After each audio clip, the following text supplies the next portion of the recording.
A'udzu billahi minasyaitonir rajim. Bismillahirrahmanirrahim. Alhamdulillahi rabbil alamin wa bihi nasta'in.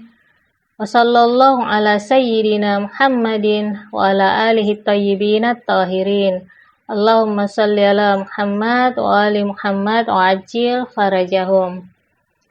Pada pembahasan sebelumnya telah dijelaskan tentang pendidikan seks usia remaja, dan kali ini kita akan melanjutkannya dengan beberapa metode untuk mengontrol gairah-gairah seks anak remaja. Nah, orang tua harus tahu bahwa seorang anak remaja yang belum mampu menikah, mereka tidak boleh terlalu berharap untuk dapat mengontrol diri anaknya dalam menghadapi berbagai pandangan dan kenyataan-kenyataan yang membangkitkan syahwat mereka. Olehnya itu, orang tua harus mengajarkan cara dan metode untuk mengontrol kecenderungan seks pada anak remajanya. Nah, metode tersebut adalah pertama, mengontrol pandangan dan menghindari melihat yang berlebihan. Nah, untuk mengajarkan anak remaja tentang cara mengontrol pandangannya, mereka harus mengetahui beberapa masalah. Nah, anak remaja harus memulai untuk mengetahui semua penyimpangan-penyimpangan dari dimensi penglihatan atau pandangan. Jadi, anak remaja harus mengetahui efek dari semua dimensi penglihatan dan pandangan-pandangan yang berlebihan. Nah, ada beberapa hal yang sangat daruri untuk diketahui dalam mengontrol pandangan. Di antaranya, dengan memandang non-mahram akan membahayakan iman. Demikian juga, mata yang berlebihan dalam melihat merupakan faktor adanya hubungan terlarang dan tidak terjaganya iffah serta menjadi intaian setan.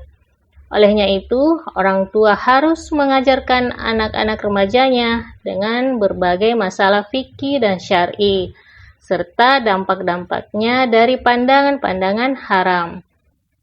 Sebagaimana Rasulullah SAW berkata, memandang yang haram adalah seperti anak panah dari anak panah setan. Nah, jika anak remaja tidak mampu menjaga dirinya dari memandang non-mahram, maka ia harus dicegah secara amali atau secara perbuatan, seperti yang dilakukan Rasulullah SAW pada Haji Wida, di mana pada saat itu seorang perempuan bertanya tentang masalah haji. Nah, di saat yang sama, Abdullah bin Abbas yang masih remaja sedang berdiri di belakang Rasulullah, dan saat itu Abdullah bin Abbas memandang perempuan itu. Dan si perempuan ini juga memandang Abdullah bin Abbas.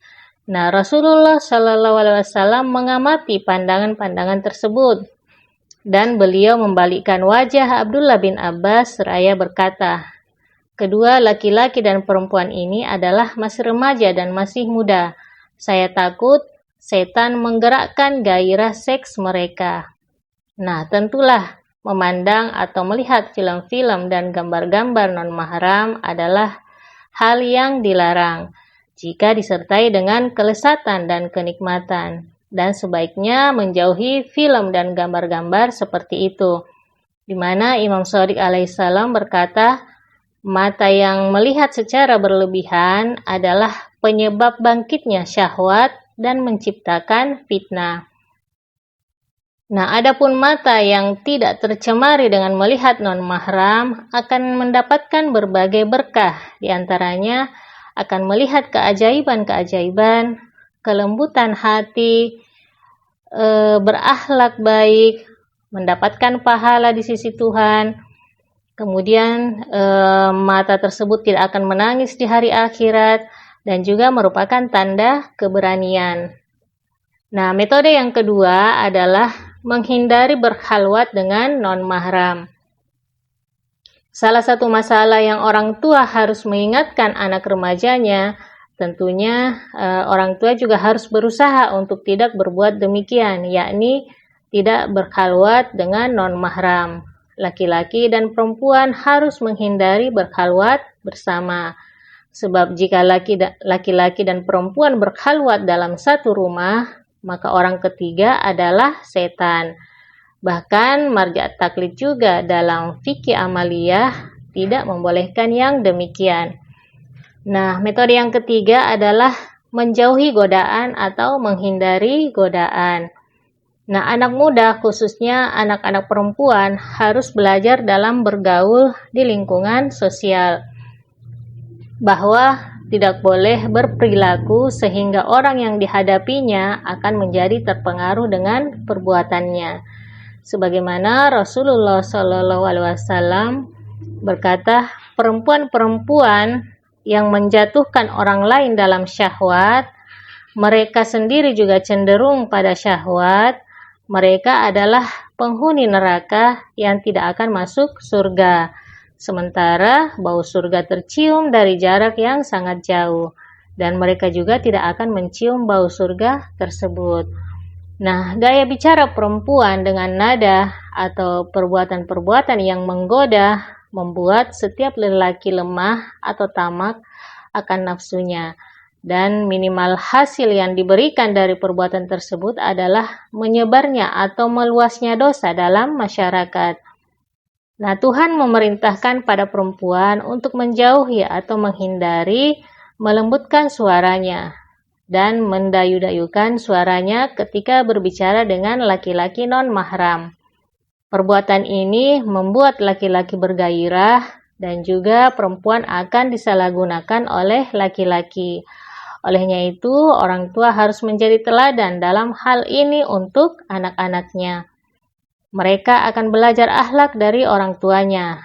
Teladan akhlak yang diberikan orang tua pada anak-anaknya akan menambah ladang pertumbuhan dan perkembangan mereka. Nah, metode yang keempat adalah mengontrol pergaulan. Nah, salah satu masalah yang perlu orang tua mengontrol dan mengajarkannya pada anak remajanya adalah mengontrol pergaulan dan bagaimana mereka berinteraksi secara fisik. Nah, sebagaimana A'imah alaihissalam melarang mencium bibir dan tidur sesama jenis di bawah satu selimut. Nah, begitu banyak riwayat tentang hal ini, di mana sebelumnya telah dijelaskan pada pendidikan seks di usia anak-anak. Nah, olehnya itu, orang tua harus berusaha sekuat tenaga untuk mengajarkan hal-hal yang diperlukan pada anak-anak remajanya, dan juga memberikan perhatian yang cukup pada mereka supaya anak-anak sucinya ini tidak terjatuh pada masalah-masalah yang menyimpang. Nah, suatu hari seorang pemuda menghampiri Rasulullah SAW, di mana para sahabat juga hadir di sisi beliau. Nah, pemuda itu bertanya, "Wahai Rasulullah, izinkanlah saya berzinah." Nah, pada saat itu orang-orang pun marah dengan suara lantang, mereka protes pada anak muda tersebut. Tetapi Rasulullah memanggilnya atau menyerunya dengan pelan. Lalu Rasulullah bertanya, "Apakah engkau senang jika orang berbuat demikian pada ibumu, pada putrimu, pada saudara perempuanmu, dan pada tantemu?" Nah, pemuda itu menjawab, "Tidak, ya Rasulullah." Kemudian Rasul berkata, "Orang-orang pun demikian, mereka tidak akan ridho." Selain itu, setelah itu Rasul meletakkan tangannya di dada pemuda tersebut dan berkata, "Tuhan, sucikan dan bersihkanlah hatinya dari dosa, dan ampunilah dosa-dosanya, dan jauhkanlah ia dari zina."